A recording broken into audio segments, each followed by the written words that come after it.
ආයුබෝවන් සුබ සන්ධ්‍යාවක්.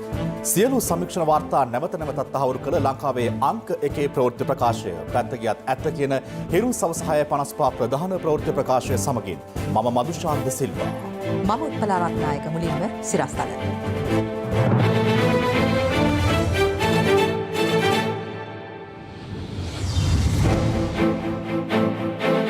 ශ්‍රී ලංකාවට එරෙහි යෝජනාව ජිනීවා මහකොමසාරිස්ට අද බාර දෙයි. මහකොමසාරිස්තුමියගේ වාර්තාව පක්ෂපාතීත්වයෙන් සැකසී තිබෙන වාර්තාවක්. ආණ්ඩුවේ මිලට වී දෙන්න ගොවීන් බෑ කියයි. ඇමති තදින් සිටී.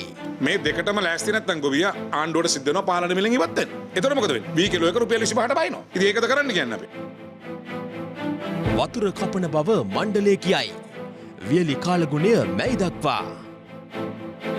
පාස්කු ඇමති අනුකමිටුව රැස් වෙයි. කමිටු කාර්යභාරය ගැන ජනාධිපති මාධ්‍යංශයෙන් පැහැදිලි කිරීමක්.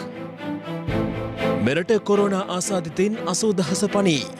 වේගපන්දු යවන ක්‍රීඩක ලහිරු කුමාරත් ආසාදිත වෙයි. ශ්‍රී ලංකා ටෙලිකොම් සහ මොබිටෙල් සේවා එක්තැන්ව SLT මොබිටෙල් ලෙසින් අලුත් ගමනක SLT මොබිටෙල් එකම එක සබැඳියාව. දවසේ පුවත වෙතයි මුලින්ම අවධානය. දවසේ පුවත.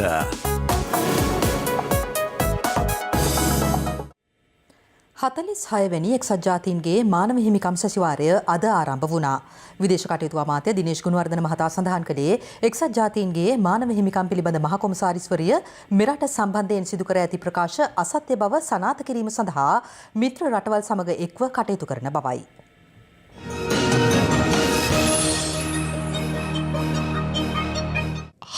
වැනි මානව හිමිකම් සැසිවාරය අද ස්විට්සර්ලන්තයේ ජිනීවා නුවරදී ආරම්භ වුණේ මෙරට වේලාවෙන් පස්වරු 1:40ට පමණ. COVID-19 ගෝලීය ව්‍යාප්තිය හේතුවෙන් මෙවර සැසිවාරය පැවැත්වෙන්නේ වීඩියෝ තාක්ෂණය ඔස්සේ වීමද විශේෂත්වයක්.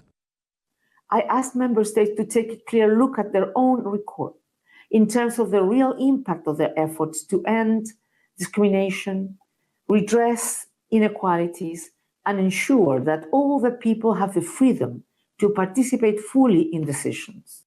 මෙවර සැසිවාරයේදී ශ්‍රී ලංකාව සම්බන්ධයෙන් යලි කතාබහක් මතුව තිබෙනවා. ඒ මෙරට මානව හිමිකම් තත්ත්වය පිළිබඳව එක්සත් ජාතීන්ගේ මානව හිමිකම් පිළිබඳ මහ කොමසාරිස් මිෂෙල් බැෂලේ විසින් පසුගියදා නිකුත් කළ වාර්තාවත් සමගයි. එමගින් මානව හිමිකම් කොමසාරිස්වරිය සමාජික රටවලින් ඉල්ලා තිබුණේ ශ්‍රී ලංකාවේ මානව හිමිකම් උල්ලංඝනය කිරීම හා අපභාවිත කිරීම සම්බන්ධයෙන් චෝදනා ලැබ සිටින පුද්ගලයින්ට එරෙහිව සම්බාධක පැනවීම පිළිබඳව සලකා බලන ලෙසයි. මානව හිමිකම් චෝදනා එල්ල වූ බව කියවෙන හිටපු යුද හා බුද්ධ්‍යංශ ප්‍රධානීන් 28 දෙනෙකු ජනාධිපතිවරයා විසින් පරිපාලන තනතුරු සඳහා පත් කර ඇති බව පවසන මානව හිමිකම් කොමසාරිස්වරිය එහිදී යුද හමුදාපති ජෙනරාල් ශවේන්ද්‍ර සිල්වා සහ ආරක්ෂක ලේකම් විශ්‍රාමික ජෙනරාල් කමල් ගුණරත්න මහතුරුන්ගේ නම්ද සඳහන් කර තිබුණා. අදාළ වාර්තාව පදනම් කර ගනිමින් මෙරට සංහිඳියාව වගවීම සහ මානව හිමිකම් ප්‍රවර්ධනය කිරීම සඳහා නව යෝජනාවක් මෙවර සැසිවාරයට ඉදිරිපත් කරන බව ශ්‍රී ලංකාව පිළිබඳ මීට පෙර ඉදිරිපත් කළ යෝජනාවට සම අනුග්‍රහකත්වය දැක්වූ රටවල් 5 ප්‍රකාශ කර තිබෙනවා. එක්සත් රාජධානිය කැනඩාව, ජර්මනිය, උතුරු මැසඩෝනියාව, මොන්ටිනීග්‍රෝ සහ මලාවි යන අදාළ රටවල් ඒකාබද්ධ නිවේදනයක් නිකුත් කරමින් සඳහන් කර තිබුණේ ජගත් මානව හිමිකම් මණ්ඩලය තුළ ශ්‍රී ලංකාව පිළිබඳ තවදුරටත් අඛණ්ඩව සලකා බැලීම වැදගත් බවයි. එම යෝජනාවේ ඇතුළත් බව කියන කරුණු ගණනාවක් වෙබ් අඩවි කිහිපයක් වාර්තා කර තිබුණා.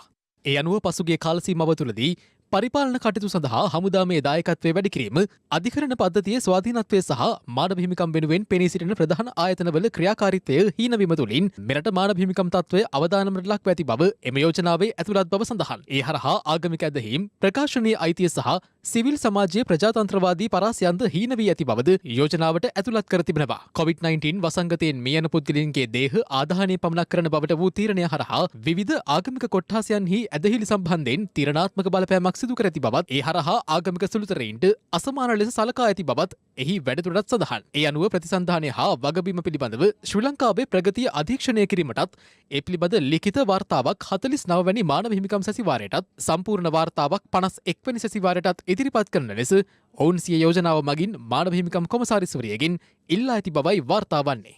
අර මිෂෙල් බැච්ලේ මැතිනියගේ වාර්තාව පදනම් කරගෙන ශ්‍රී ලංකා හමුදාව යුද අපරාධ කරා ඒ බවට පිළිගත් සාක්ෂි තියෙනවයි කියලා මේ සැරසෙන්නේ යුද අපරාධ අධිකරණය වෙත ගෙනියන්න. මේක සුළුවට තකන්න එපා. ශ්‍රී ලංකාවේ විදේශ අමාත්‍යාංශය මේ වෙලාවේ ක්‍රියාකාරීව පැය 24ම සිටිය යුතුයි. විදේශ අමාත්‍යාංශය ඇත්තටම කළ යුතු මූලික දේ තමයි ජිනීවා ඉන්න එක්සත් ජාතික මානව හිමිකම් කවුන්සිලේ 47ක් තියෙනවා රටවලේ 47ම තානාපතිවරු තනිව ගිහිල්ලා දැනුවත් කිරීමේ වගකීමක් තියෙනවා. ඒ අනිවාර්යෙන්ම කළ යුතුයි. මෙතන යන්නේ ඇත්ත වශයෙන්ම මේ ඡන්දයක් වගේ 47 වෙනි ඡන්දේ දිනා ගන්න අපි හොඳ කැම්පේන් එකක් කරන්න. ඉන්දියානු අගමැතිතුමාට විශේෂ ලිපියක් සකස් කරලා ඇරියා. ඉතින් අපි තාමත් බලාපොරොත්තු වෙනවා අපිට ඒකට යහපත් ප්‍රතිචාරයක් ලැබෙයි කියලා. එක්සත් ජාතීන්ගේ මානව හිමිකම් මහ කොමසාරිස් කාර්යාලය ශ්‍රී ලංකාව සම්බන්ධයෙන් ප්‍රකාශයට පත් කරන ලද වාර්තාව විවාදයට ගැනීමට නියමිතව ඇත්තේ අනිද්දායි. මහකොමසාරිස්තුමියගේ වාර්තාව පක්ෂපාතීත්වයෙන් සැකසී තිබෙන වාර්තාවක්. ජනාධිපතිතුමාට ලබා දුන්නු ජයග්‍රහණයේ පටන් 2019 දක්වා ආණ්ඩුව කරපු දේත් වැරදි කියලා තමයි මේ වාර්තාවේ තියෙන්නේ. පාර්ලිමේන්තු මන්ත්‍රියෙක් කරන දෙමළ සන්ධාන සුමන්ත්‍රී මන්ත්‍රීතුමා කියලා තියෙනවා මේක ජාත්‍යන්තර වශයෙන් යෝජනාව සම්මත විය යුතුයි කියලා අපේ රටට එරෙහිව. සුමන්දරන් කියන දේ කරන්න මං හිතන්නේ කවුරුවත් ලැස්ති කියලා. සුමන්දිරන් අපේ රටේ කොටි සංවිධානය පරදුනත් තවමත්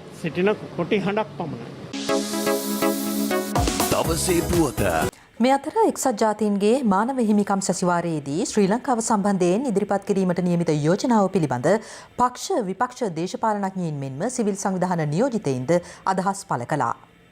දැන් එක්සත් ජාතික මානව හිමිකම් කොමිසම එනවා. ලංකාවේ ප්‍රජාතන්ත්‍රවාදී සහ මානව හිමිකම් අහෝසි කිරීම පිළිබඳව ඊතර සාකච්ඡාවක් එනවා. ඔය විදේශීය තර්ජන එනව නෙවෙයි. අපේ රටේ ඒකට අවශ්‍ය ඉඩකට හදලා දීලා තියෙනවා. මේ යෝජනාවලට විරුද්ධව රටේ ජනතාව එකට නැගී ඉන්න මොකද කරන්න ඕන? රටේ ජනතාවගේ ප්‍රජාතන්ත්‍රවාදී සහ මානව හිමිකම් ආරක්ෂා වෙන්න ඕන. අපේ රටේ තියෙන මානව හිමිකම් කොමිසම ස්වාධීන. මානව හිමිකම් උල්ලංඝනය වීම පිළිබඳ මේ කොමිසම සභාවේ පැමිණිලි දාලා විවාහ කරන්න පුළුවන්. මොකද නරකද? හොඳයි. උඹලගේ ඕනේ නැහැ කියන්න පුළුවන්. හැබැයි මොකද වෙලා තියෙන්නේ? මානව හිමිකම් කොමිසමේ සභාපති කවුද? ජගත් බාලසූරිය. ජගත් බාලසූරිය කියන කවුද? තාරක බාලසූරියගේ තාත්තා. තාරක බාලසූරිය කෙනෙකු. විදේශ රාජ්‍ය ඇමති. එයා ජිනීවා වලට ගිහිල්ලා කියනවා අපිට ස්වාධීන මානව හිමිකම් කොමිසමක් තියෙනවා. එහෙන් ආනවා සභාපති කවුද? තාත්තා. හරිද? ඊවර යහපාලන ආණ්ඩුව රටට කරපු යහපත් ප්‍රතිඵල තමයි මේවා. කෙසේ නමුත් රට බේරගත්ත සහ රට වෙනුවෙන් කැපවෙච්ච මේ රණවිරුවන් අපි බේරගන්නට රටට හානියක් නොවන විදියට මේ කටයුත්ත බේරගන්නට රජයක් හැටියට දැන් සූදානමින් ඉන්නවා. මේ රට ජාත්‍යන්තරේ කොන්වන්න නැතුව, තල්ලු වෙන්න නැතුව, වෙන්වෙන්න නැතුව තියාගන්නට බග බලා ගන්නට ආණ්ඩුවට තමයි කියමු වැඩි තියෙන්නේ. මොනවා කිව්වත් අපිට දන්නවා කී රජයේ කාලේ අපි තමයි මේ රට බේරගත්තේ. මේ රටේ යම්කිසි දේශපාලන නායකයන්ට වෙන්න තියෙන ඉරණම නවත්තලා අපි රට බේරගත්තා. කවුරු මොනවද ඇත්ත ඒක. වෙනත් කටයුතු වලදී ආණ්ඩුව විවේචනය කරනවා වගේම මේ රටට එරෙහිව සම්බාධක කවුරුයි දාන්න හදනවා නම් මානව හිමිකම් උල්ලංඝනය කරා කියලා චෝදනා වෙල්ල කරන්න හදනවා නම් ඒකට විරුද්ධව විපක්ෂයේ හැටියට ඔවුන්ට තියෙන සම්බන්ධකම් මත කතා කරනවා නම් මම හිතනවා රටට ආදරේ පිරිසක් නම් ඒ වෙනුවෙන් ඔවුන්ට ඉදිරිපත් වෙන්න පුළුවන් නම් අපිට රටක් හැටියට සියලු දෙනා එකතු වෙලා මේක ජයග්‍රහණය කරන්න පුළුවන්. මේ ජිනීවා උගුල මේගොල්ලෝ ඉල්ලලා දාගත්තු ලෙඩක්. මේගොල්ලන්ගේ ක්‍රියාකාරකම් මෙයාලාගේ භාවිතයන් නිසා තමයි අද ජිනීවා උගුලක් ආය ඇටවිලා තියෙන්නේ. දැන් අපිට අවාසිදායක වාර්තා 3ක් කිය පෙරද එළියට ආවා. ඒ වාර්තාවල තියෙන ඔය 31 කතන්දරයක්වත් වෙන මොකුත්වත් නෙමෙයි. මේකේ තියෙන්නේ මෑත කාලීනව රටේ සිදුවුණු ප්‍රජාතන්ත්‍ර විරෝධී වැඩ. ඒ වගේම රට තුල ක්‍රමක්‍රමයෙන් සිදුවන හමුදාකරණය වගේ දේවල් තමයි. වෙනතෝ වෙන දෙයක් නෙමෙයි. යුද්ධ කාලේ සිදුවුණු මානවිකම කඩවීම පිළිබඳව නෙමෙයි තියෙන්නේ. පසුගිය යහපාලන ආණ්ඩුව මේ රට පාලන කරන කාලයේදී කරාපු මරි වැඩ නිසා තමයි අද අපිට ඒවට මුහුණ දෙන්න වෙන්නේ. අපි කවදාවත් මානව හිමිකම් කඩ කරලා නැහැ. එල්ටීටී ත්‍රස්තවාදීන්ගේ යකඩ සපත්තුවර පෑගිලා හිටපු උතුරේ ජනතාව අද නිදාසේ තමන්ගේ සියලු කටයුතු කරගෙන ඉන්නවා. අහිමි කරලා තිබ්බ මානව හිමිකම් ජනතාවට ලබා දුන්න නායකෝ තමයි රට පාලනය කරන්නේ. මේ ආණ්ඩුවේ ඇමතිවරු අද ජිනීවා මානව හිමිකම් කොමිසම භාවිතා කරන්නේ ලංකාවේ දේශපාලනය කරලා දේශපාලන වාසි ලබා ගන්න. හැබැයි ජිනීවා මානව හිමිකම් කොමිසම කියන්නේ ඊට වඩා ඔබට ගිය ප්‍රශ්නයක්. මේක විසඳන්න ඕනේ ජාත්‍යන්තරයත් එක්ක එකතු වෙලා. එහෙම කරන්නේ නැතුව මෙහෙ ඉඳන් පුරසාරන් දොඩලා හරියන්නේ නැහැ. මේ රටේ අහිංසක මිනිස්සුන්ගේ ජීවිතත් එක්ක මේ අය සෙල්ලම් කරන්නේ. මෙතෙක් දුරට අපි අරගෙන තියෙන ක්‍රියාමාර්ග මොනවද කියන එක අපි තාමත් පැහැදිලිව ජිනීවා මානව හිමිකම් කවුන්සිලයට කරනවා. අපි අනාගතයේ කරන්නට බලාපොරොත්තු වන දේවල්. හැබැයි ඒ සියල්ලක්ම කරන්නේ මේ රටේ ආණ්ඩුක්‍රම ව්‍යවස්ථාවට යටත්.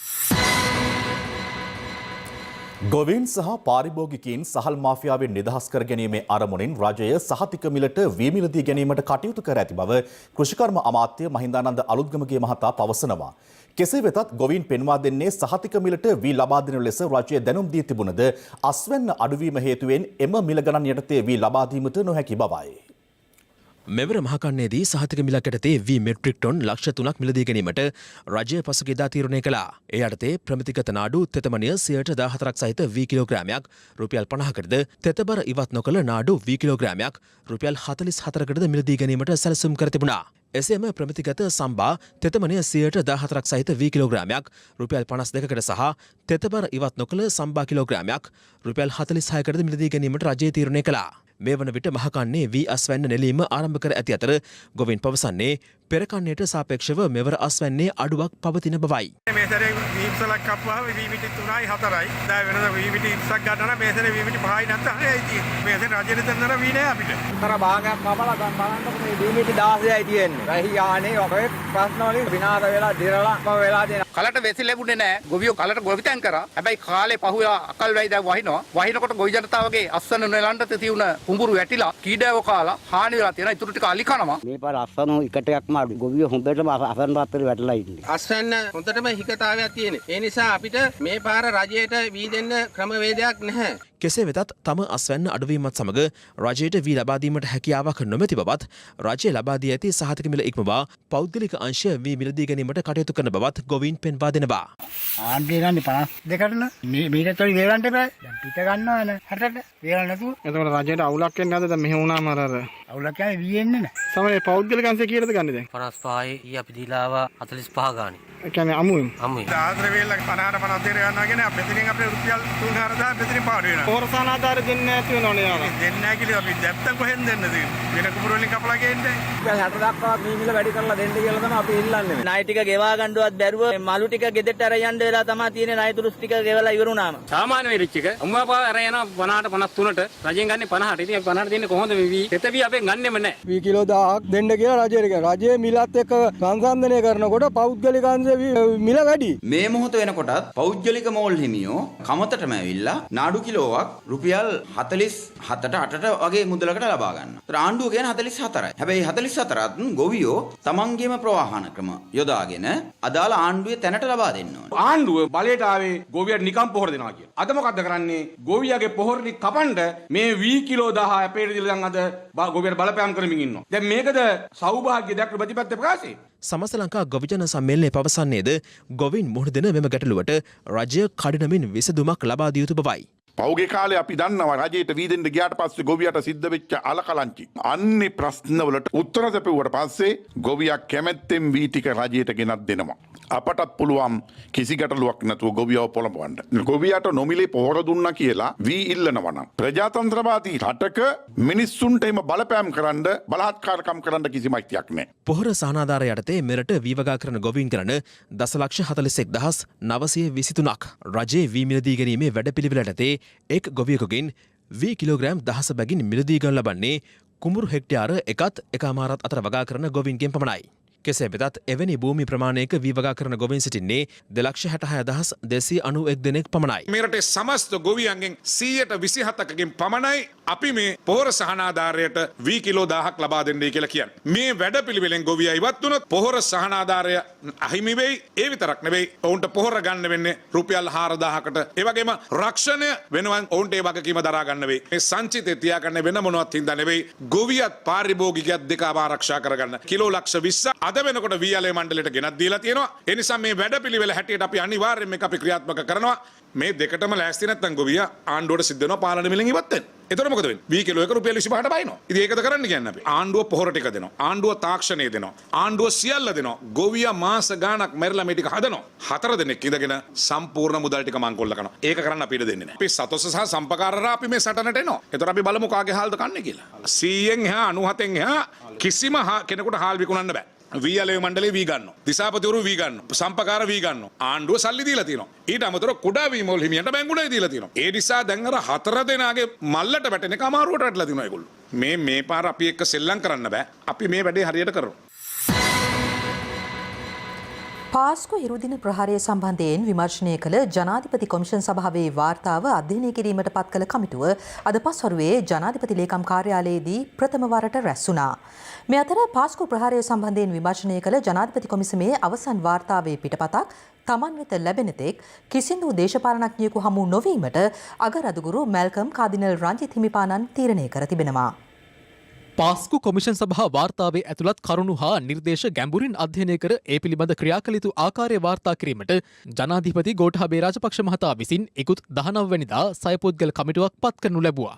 අමාත්‍ය චමල් රාජපක්ෂ මහතාගේ සභාපතිත්වයෙන් යුත් එම කමිටුවේ සෙසු සමාජිකයන් වන්නේ ජොන්ස්ටන් ප්‍රනාන්දු, උදය ගම්මන්පිල, රමේෂ් පතිරණ, ප්‍රසන්න රණතුංග, රෝහිත අබේගුණවර්ධන යන අමාත්‍යවරුන්. මෙම කමිටුව අද පස්වරුවේ ජනාධිපති ලේකම් කාර්යාලයේදී රැස් වුණා. මේ අතර මෙම කමිටුවේ කාර්යභාරය සම්බන්ධයෙන් සඳහන් මාධ්‍ය නිවේදනයක් අද පස්වරුවේ ජනාධිපති මාධ්‍යාංශය නිකුත් කළා. එහි දැක්වෙන්නේ පාස්කු කොමිෂන් සභා වාර්තාවේ අන්තර්ගතයේ ගැඹුරින් අධ්‍යයනය කර නැවත මෙවැනි විපතක් ඇතිවීම වළක්වා ගැනීමට සහ ශ්‍රී ලංකාවේ දිගුකාලීන සාමය, ආරක්ෂාව සහ ස්ථාවරත්වය සහතික කිරීමට ක්‍රියාත්මක විය යුතු ආකාරය වාර්තා කිරීම කමිටුවට පැවරී ඇති වගකීම වන බවයි. ජනාධිපති කොමිෂන් සභා වාර්තාවේ සඳහන් නිර්දේශ අනුව චෝදිතයින්ට නඩු පැවරීම සහ විභාග කිරීම සම්මත යුක්තිය පසුදැලීමේ පටිපාටි අනුව සිදුව නැති බවත් ඊට පාර්ලිමේන්තු කමිටුවේ මැදිහත්වීමක් අපේක්ෂා නොකරන බවත් එම නිවේදනයේ සඳහන්. පාස්කු කොමිෂන් සභා වාර්තාවට නව නිර්දේශ ඇතුළත් කිරීම මෙම කමිටුවට අයත් නොවන බවද එම නිවේදනයෙන් වැඩිදුරටත් පෙන්වා දෙනවා. දේශපාලන පරිණත භාවය, පළපුරුද්ද හා විවිධ ක්ෂේත්‍රවල ඉහළ දැනුම වැනි කාරණා සැලකිලිටගෙන මෙම කමිටුව සඳහා සමාජිකයන් 6 දෙනා තෝරාගත් බවද එම නිවේදනයේ දක්වා තිබෙනවා. මේ අතර පාස්කු කොමිෂන් සභා වාර්තාව අධ්‍යයනය කිරීමට කමිටුවක් පත් කිරීම සම්බන්ධයෙන් ශ්‍රී ලංකා කතෝලික රදගුරු සංගමයේද අදහස් පළ කළා. පාස්කු ප්‍රහාරය ගැන විමර්ශනය කරන්න ඉතා විද්වත් ශ්‍රේෂ්ඨ විනිසුරුවරුන් වැනි උත්තමයින් ගෙන් සමන්විත කමිටුවක ඒ කාරණා ඉටු වෙද්දී බොහෝ අය ප්‍රශ්න කරනවා මේ තවත් කමිටුවක් පත් කරේ ඇයි කියන එක.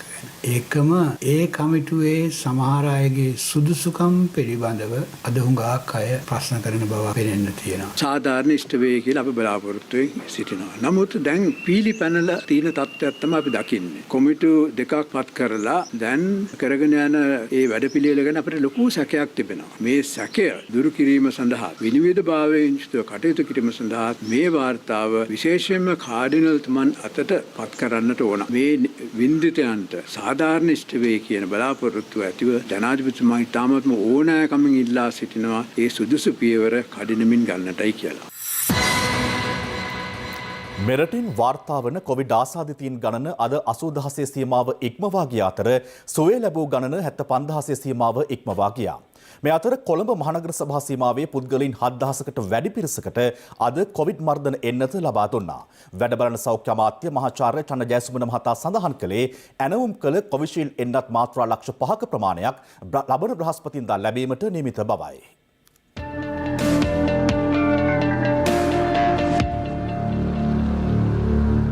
කොළඹ මහනගර සීමාවේ පුද්ගලයන් සඳහා මහා පරිමාණ එන්නත් කරන වැඩසටහන යටතේ කොවිෂීල්ඩ් එන්නත ලබා දීම අද ආරම්භ වුණා. ඒ මධ්‍යස්ථාන 7කදී. මෙම සෑම මධ්‍යස්ථානයකදීම පුද්ගලයන් 1000කට අධික සංඛ්‍යාවකට එන්නත ලබා දී තිබුණා. කොළඹ මහජන පුස්තකාලය, වරල කැම්පල් ක්‍රඩාංගණය, බණ්ඩාරනායක මාවත මාතෘ නිවාසය, මාලිගාවත්ත පීඩී සිරිසෙන ක්‍රඩාංගණය, ටොරෙන්ටන් මහල් නිවාසය, උතුරු කොළඹ කාකදූපත සහ බටහිර කොළඹ සෞඛ්‍ය වෛද්‍ය නිලධාරී කාර්යාලය යන ස්ථානවල එම මධ්‍යස්ථාන පිහිටුවා තිබුණා. මේ වරල කැම්පල් ක්‍රඩාංගණයේදී අද පෙරවරුවේ එන්නත් කරන කටයුතු සිදු වූ ආකාරයයි.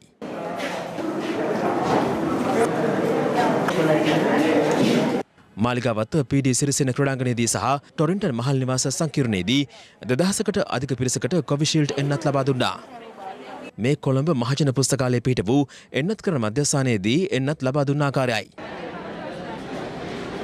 ඒජ් කැටගරීස් හැටියට හැමෝටම වැක්සින් එක ගහගන්න හොඳයි කියලා මම හිතනවා. මේ වගේ හැම කෙනාම මේක කරගත්තොත් හොඳයි කියලා තමයි අපිට කියන්න තියෙන්නේ. විශේෂයෙන්ම රෝගීන් වැඩියෙන් වාර්තා නොවූ ප්‍රදේශවල ජනතාව තුළ තිබෙන ප්‍රතිශක්තිය ඉතාමත්ම අඩුයි. ඔවුන්ට මෙම රෝගය ඉතාමත්ම සීඝ්‍රයෙන් පැතිර යා හැකියි. එම නිසා මේ එන්නත් කිරීම සිදු කරනු ලබනවා. මේ සඳහා ඉතාමත්ම ඉහළ ඉල්ලුමක් තිබෙන බව පෙනී යනවා. කොළඹ මහනගර සභාවේ සේවකයන් සඳහා කොවිෂීල්ඩ් එන්නත් ලබා දුන්නේ මරදාන ෆෝබස් පාරේ පිහිටි කාන්තා හා ළමා සුබසාධක මධ්‍යස්ථානයේදී. කෙසේ වෙතත් එම ස්ථානයට නිලධාරීන් සහ සේවකයින් විශාල පිරිසක් ඇඳවා තිබීම හේතුවෙන් උණුසුම් තත්ත්වයක් ඇති වුණා. තන දාගෙන මේ වේත් පිටින්න කියනවා. මේක රෙඩි කියන මිනිස්සු ඉන්නවා. ඒ මිනිස්සුන්ගේ පොත් බලන්නේ නැහැ. දැන් මීටරේ දුර ඉන්න කියලා දිය. හැබැයි මීටරේට පස්සේ ගන්න තමයි දැන් ඉන්නේ. කටුනායක ගුවන්තොටුපළ හා ගුවන් සේවා සමාගමේ සේවයේ නියුතු 500 දෙනෙකුට පමණ කොවිඩ් එන්නත් ලබා දීම අද සිදු වූයේ ගුවන් හමුදාවේ වෛද්‍ය කාර්ය මණ්ඩලයේ මැදිහත් වීමෙන්. මේ වන විට එම සමාගමේ සේවය කරන 2000කට ආසන්න පිරිසකට එන්නත ලබා දී ඇති අතර තවත් 2200කට එන්නත ලබා දීම නියමිතයි. දෙවනපුරා පිහිටි පොලිස් අභ්‍යාස විද්‍යාලවල නිලධාරීන් සඳහා කොවිෂීල්ඩ් එන්නත ලබා දීම කළුතර පොලිස් අභ්‍යාස විද්‍යාලයේදී අද ආරම්භ වුණා.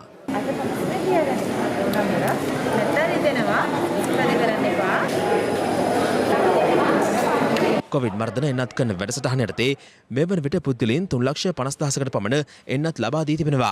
දැන් මම දැක්ක ඊයේ වර්තමාන සෞඛ්‍ය අමාත්‍යතුමා පැහැදිලිව කිව්වා 30ට වැඩි ඕනම කෙනෙකුට එන්නත දෙනවා කියලා. කොහෙන්ද ගන්නෙ? කොහොමද ගන්නෙ? කොහේ හරි ලියාපදිංචි වෙන්න ඕනද? නමුත් අපි දකින්නේ නැහැ වසංගත රෝග විද්‍යාංශයේ සදා කිසිදු උත්සාහයක නිරත වෙන්නේ. රටටම මේ එන්නත ලබා දීමේ සැලසුම් සහගත වැඩපිළිවෙලක් තමයි ඉදිරිපත් කළේ. අපේ ප්‍රධාන ඉලක්කය වෙන්න ඕනේ මරණ අඩු කරගන්න එක, සංකුලතා අඩු කරගන්න. එහෙමනම් අපේ වැඩපිළිවෙල තුල අපි හඳුනාගෙන තිබුණා. ඒ අයට තමයි ප්‍රමුඛතාවය දෙන්නේ කියලා. ඒතකොට එහෙම තියෙද්දි 30-59 අතර කාණ්ඩයක් මේ මෙතට ගහලා කවුද දැම්මේ? ඒකේ වගකීම කවුද ගන්නෙ? දැන්වත් අපි බලධාරීන්ට කියනවා කරුණා කරලා මේ වෙච්ච වැරද්ද හදාගන්න. බස්නාහිර පළාත හරහා විශේෂයෙන්ම අවුරුදු කාලය වෙනකොට අපහු තම නිවෙස් වලට යන අය හරහා යම් ප්‍රමාණයකට නැවත අනෙක් පළාත් වලට මේ රෝගය පැතිරීමේ අවදානමක් තියෙනවා. ඒකත් සැලකිල්ලට අරගෙන අපිට හැකි ඉක්මනින් මේ එන්නත මේ බස්නාහිර පළාතේ වැඩිම ජනගහනයකට ලබා දීමෙන් අපිට මේ ආරක්ෂාව උපරිම වශයෙන් ලබා ගැනීමට අපිට හැකි වෙයි කියලා අපි හිතනවා. පිළිකා රෝගී සහ දීර්ඝකාලීන රෝගීව සිටින අය මේගොල්ලන්ව කොහොමද තොරාගන්නේ එන්නත ලබා දීම සඳහා සුදුසුයි කියලා එම ප්‍රදේශවල ඉන්න සියලු දෙනාටම ඇවිල්ලා මේ එන්නත ලබා ගන්න කියලා කියනවා. එන අය තමන්ගේ රෝග තත්ත්වය පිළිබඳව අනිවාර්යයෙන්ම ඒ එන්නත ලබා දීමට ප්‍රථම දැනුම් දිය යුතුයි. ඒ වගේම යම් කෙනෙකුට එන්නත ලබා දීම පිළිබඳව ගැටලුවක් තියෙනවා නම් පළාතේ සෞඛ්‍ය වෛද්‍ය නිලධාරිය හමු වෙලා ඒ අය සම්බන්ධයෙන් කටයුතු කිරීමට ඒ අයට සම්පූර්ණ නිදහස ලබා දීලා තියෙනවා. COVID-19 ආසාදිතයින් 223 දෙනෙකු අද දිනේ හඳුනා ගැනීමත් සමග සමස්ත ආසාදිතයින් සංඛ්‍යාව 80222ක් දක්වා ඉහළ ගියා. පුද්ගලයන් 811 දෙනෙකු අද සුවය ලැබූ අතර ඒ අනුව සුව වූ සංඛ්‍යාව සටහන් වන්නේ 75110ක් ලෙසයි. මේ අතර කොවිඩ් මරණ 10ක් ඊයේ වාර්තා වීමත් සමග මෙරටින් වාර්තා වූ සමස්ත මරණ සංඛ්‍යාව 445ක් දක්වා ඉහළ ගියා. එලෙස ජීවිතක්ෂයටපත් වුණේ කළුතර, බිබිල, ගුරුතලාව, පිටකොට්ටේ, හැටන්, වස්කඩුව, කොළොන්නාව, වැල්ලවත්ත, කුඩාගල්ගමුව සහ රත්මලාන ප්‍රදේශයේ පදිංචිව සිටි පුද්ගලයන්. කොරෝනා මරණ සම්බන්ධයෙන් සංඛ්‍යාලයකන පරස්පර ප්‍රතිඵල තමයි නිකුත් කරනවා කියන්නේ. දැඩි සමාලෝචනයකින් පස්සේ තමයි කොරෝනා මරණයක්ද නැද්ද කියලා තීරණය කරන්නේ. බොහෝ වෙලාවට මේකට ඒ රෝගියාට ප්‍රතිකාර කරපු වෛද්‍යවරයාත්, අධිකරණ වෛද්‍යවරයාත්, ඒ වගේම ප්‍රදේශයේ සෞඛ්‍ය වෛද්‍ය නිලධාරී ඇතුළු සියලු දෙනාගේම තොරතුරු එක්ස්ප්‍රෙස් කරලා මිසක් හිතුව මතයට කරන දෙයක් නෙවෙයි. ඒ නිසා අපිට එක තැනකින් මේ තොරතුරු වසන් කිරීමක් වෙනවා නම් එහෙම දෙයකට ඉඩකඩක් කොහෙත්ම නැහැ. මෙතර ශ්‍රී ලංකා වේගපන්දිය වන ක්‍රීඩක ලහිරු කුමාරට කොවිඩ් ආසාදනය වී තිබෙනවා.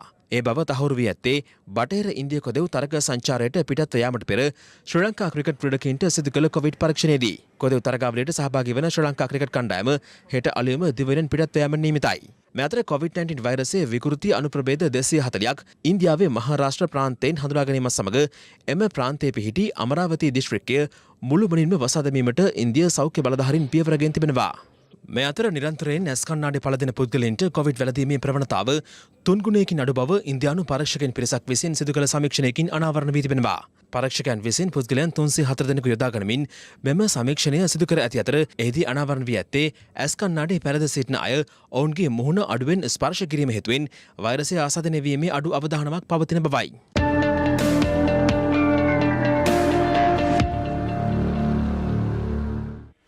පසුගිය යහපාලන රජයේ සමයේ දේශපාලන පරිගැනීම් වලට ලක් වූවන්ට වත්මන් රජය යටතේ සාධාරණයක් ඉටු විය යුතු බව පවසමින් සිවිල් සංවිධාන මෙන්ම දේශපාලනඥයින්ද අදහස් පළ කළා.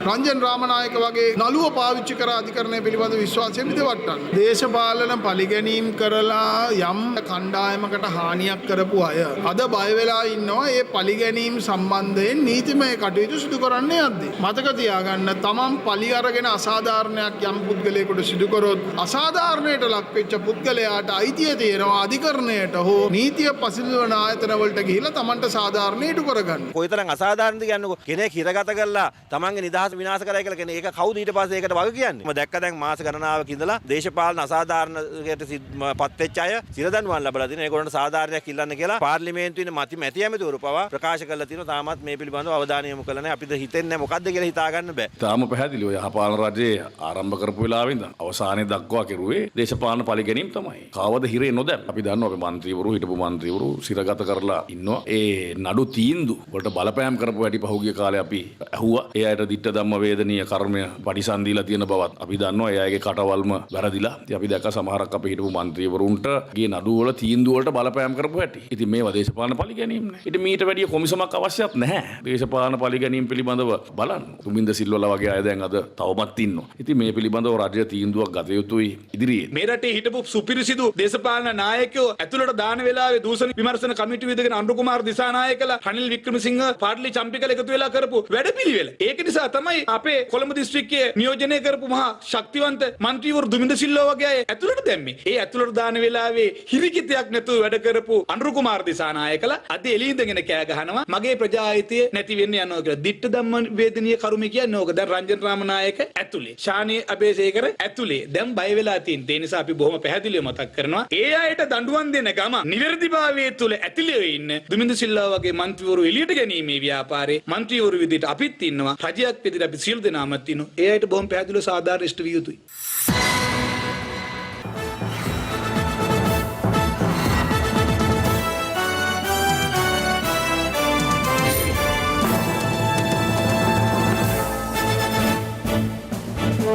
අලිමිනිස් ගැටුමට සහ වනසතුන්ගෙන් වගාවලට සිදුවන හානි සඳහා විද්‍යාත්මක විසඳුමක් ඉල්ලා දිවයිනේ පළාත් කිහිපයක ගොවි ජනතාව දඹුල්ල නගරයේදී විරෝධතාවක නිරත වුණා.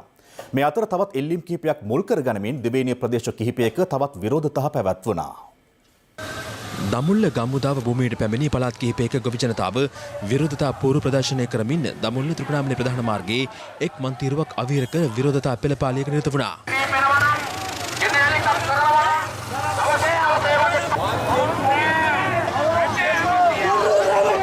ගම තුල මේ සත්තු රැඳිලා ඉන්නේ කැමැත්තෙන් නෙමෙයි. ඌට හිමි තන කැලේ තුල නැතිකම හින්දා. තියෙන කැලෑ ටික සුපෝෂණය කරලා සත්තුන්ට අවශ්‍ය ආහාර ටික වතුර ටික සම්පාදනය කරන්න කියලා බල කිරීම තමයි අපේ එක ඉල්ලීමක්. ඔය අගල් ඇමතියන්නේ අම්පාරේ ඉඳලා මයියංගලේ හරහා මහවැලි ගඟේ යට අලි බුදියන් ඉන්නකොට ඒ අලි ටික ගම් වදිනකොට ඇමතියා AC එක දාගෙන කොළඹ යනවා. ඒ නිසා අපි කියනවා ආණ්ඩුවට මේ ප්‍රශ්නට මහා මුස්ලිම් ලබා දෙන්න. මේ අතර ත්‍රිවිධ හමුදා විශ්‍රාමික ආබාධිත රණවිරු සංගමේ සමාජිකයින් ජනාධිපති ලේකම් කාර්යාලය අසල විරෝධතාවක නිරත වුණේ ඉල්ලීම් කිහිපයක් මුල් කරගනිමින්.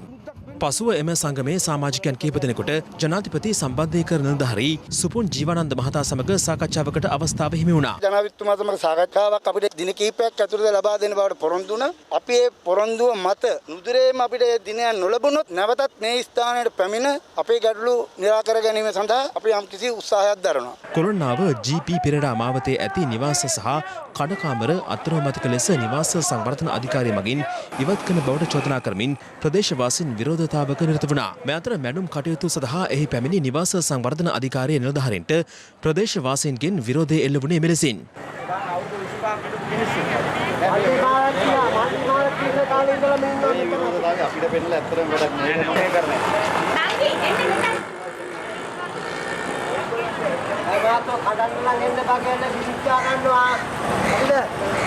අද අපේ දුක කියන්න කිසිම කෙනෙක් නෑ. දුමින්ද සිල්වා මැතිතුමා. අද එතුමා සිරගත වෙලා ඉන්නවා. එතුමා නැති පාඩු අපිට බොහෝසේ දැනෙනවා.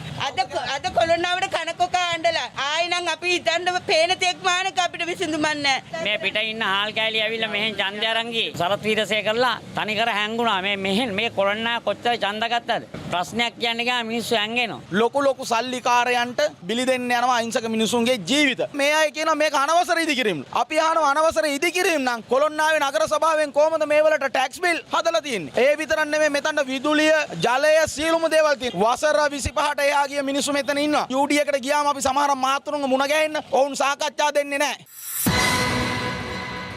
පාස්කු ප්‍රහාරය පිළිබඳ විමර්ශනය කළ ජනාධිපති කොමිෂන් සභාවේ අවසන් වාර්තාව ජනාධිපතිවරයා විසින් අද කැබිනට් මණ්ඩලය වෙත ඉදිරිපත් කර තිබෙනවා. කැබිනට් ආරංචි මාර්ග සඳහන් කළේ එම වාර්තාව හෙට පාර්ලිමේන්තුවට ඉදිරිපත් කිරීමට නියමිත බවයි. දැන් කෙටි විරාමයක්.